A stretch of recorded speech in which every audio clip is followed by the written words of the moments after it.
Hello friends, Gayatri క్రియేషన్కు స్వాగతం. గాయత్రి క్రియేషన్లో ఈరోజు మనం వెర్రి బాగులవాడు అనే కథ గురించి చెప్పుకోబోతున్నామండి. ఈ కథను రచించిన వారు కె నరసింహారావు గారు. ఈ కథకు చక్కని చిత్రాలు వేసింది ఈ చిత్రగారు. ఒక గ్రామంలో ఒక విధవరాలికి ఒక్కడే కొడుకుండేవాడు. కానీ వాడు వెర్రిబాగులవాడు. వాడికి ఒంట్లు కూడా సరిగా రావు.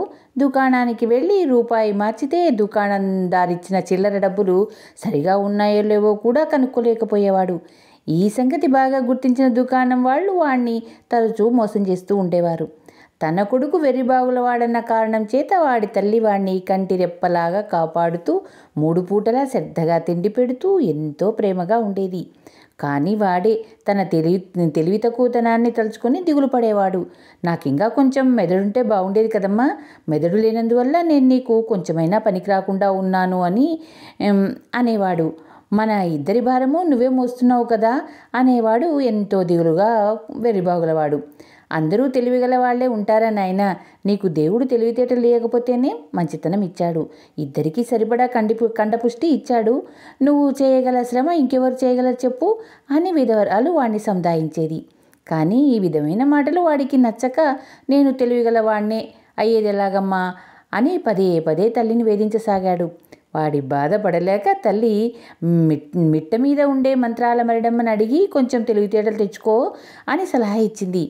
ఆ మాట నమ్మి మంత్రాల మరిడమ్మ దగ్గరకు వాడు పరిగెత్తుకు వెళ్ళాడు. మరిడమ్మ పొయ్యి దగ్గర కూర్చొని వంట చేసుకుంటూ ఉంది. మరిడమ్మత్త, నాకు కాస్త తెలివితేటలు ఇస్తావా?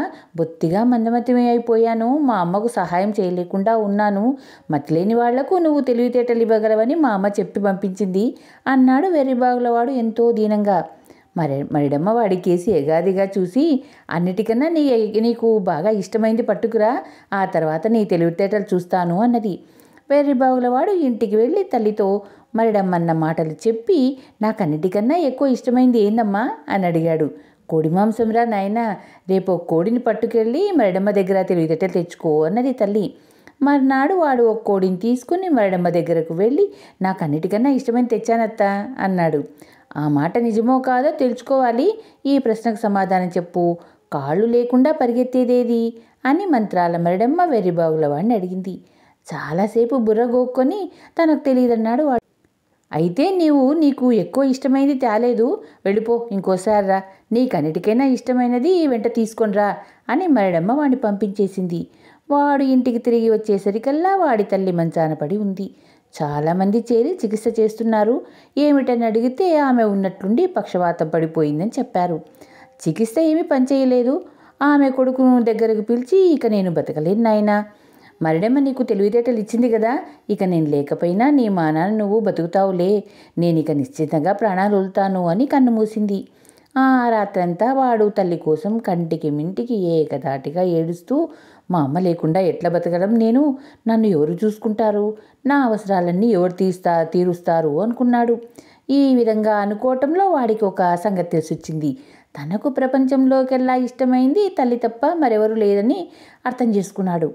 అందుచేత వాడు తన తల్లి కళేబరాన్ని ఒక గోతంలో వేసుకొని మరిడమ్మ దగ్గరికి వెళ్ళి, అన్నిటికన్నా ఇష్టమైన దాన్ని తెచ్చాను, నాకు తెలివితేటలు ఈ మరిడమ్మత్త అని అడిగాడు.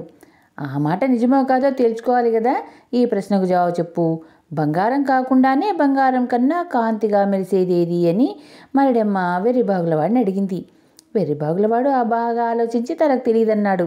అయితే వెళ్ళిపోయి మరోసారి రమ్మని, వచ్చేటప్పుడు వాడికి ఎక్కువగా ఇష్టమైన దాన్ని తెమ్మని మరిడమ్మ అన్నది. వెర్రిబాగులవాడు తల్లిని సంచితో పాటు భుజాన వేసుకుని ఇంటి దారి పట్టాడు. అయితే వాడు మధ్యదారిలోనే ఒకచోట చతికిలపడి తన పరిస్థితి తలుచుకుని బోర్న ఏడవసాగాడు. ఎందుకు ఏడుస్తున్నావు అని ఎవరో ప్రశ్నించడం విని వాడు తల ఎత్తి చూసేసరికి రాధ అనే పిల్ల కనిపించింది. వాడామెతో తన తల్లి చచ్చిపోయి తన అసహాయత స్థితిలో ఉండటము, తనకు తెలివితేటలు ఇచ్చే మంత్రాల మరిడమ్మ అడిగిన ప్రశ్నలకు తాను సమాధానం ఇవ్వలేకపోవటము చెప్పాడు. ఆ ప్రశ్నలు విని రాధ నవ్వి, కాళ్ళు లేకుండా పరిగెత్తేది నది, బంగారం కన్నా బాగా మెరిసేది సూర్యుడు, అది కూడా తెలీదా, నీ వంటి వాణ్ణి ఎవరో ఒకరు కనిపెట్టుకుని ఉండవలసిందే, నేనే కనిపెట్టుకుంటాను, తెలివితేటలు లేని వాళ్ళు భార్యలను బాగా చూస్తారని చెప్తారు, నన్ను పెళ్లి చేసుకుంటావా అని అడిగింది. నీకు అభ్యంతరం లేకపోతే నాకు ఇష్టమే అన్నాడు వెర్రిబాగులవాడు. వాళ్ళిద్దరూ పెండ్లాడారు. రాధవాణ్ణి తల్లి కన్నా బాగా కనిపెట్టుకుని ఉంటుంది. వాడు కూడా రాధ చెప్పిన పనులన్నీ ఎంత బరువైన పనులైనా సరే చేస్తూ ఉన్నాడు.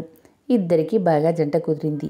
ఒకనాడు అకస్మాత్తుగా వెర్రిబాగులవాడు తెలుసుకున్నాడు, తనకు ప్రపంచంలో తన భార్య కన్నా ఇష్టమైంది ఏదీ లేదు. అందుచేత వాడు రాధను వెంటబెట్టుకుని మరడమ్మ దగ్గరికి వెళ్ళి, అత్త, ఈసారి నిజంగా నాకు ఇష్టమైందని తెచ్చాను, నాకు తెలివితేటలు ఇవ్వు అన్నాడు. అలాగా, అయితే చెప్పు. కాళ్ళు లేకుండా పుట్టి మొదట 2 కాళ్ళు సంపాదించి చివరకు 4 కాళ్ళు తెచ్చుకునేదేది అని మరడమ్మ అడిగింది. వెర్రిబాగులవాడు బుర్రగోకోవడం చూసి రాధ వాడి చెవిలో కప్ప అని రహస్యంగా చెప్పింది. కప్ప అన్నాడు వెర్రిబాగులవాడు. పర్వాలేదు, నీది మట్టి బుర్ర అయినా నీ భార్యది తెలివైన బుర్రే, దాన్ని మీ ఇద్దరూ పంచుకొని సుఖంగా ఉండండి అని మంత్రాల మరడమ్మ వాళ్ళిద్దరినీ దీవించి పంపించేసింది. ఇది అండి వెర్రిబాగులవాడి కథ. ధన్యవాదాలు. చివరగా మీకో మాట, నా ఛానల్లోని కథలు మరియు వంటలు మీకు నచ్చినట్టయితే ఓ లైక్ చేయండి. మీ బంధువులకు, స్నేహితులకు, తెలిసిన వాళ్లకు షేర్ చేయండి.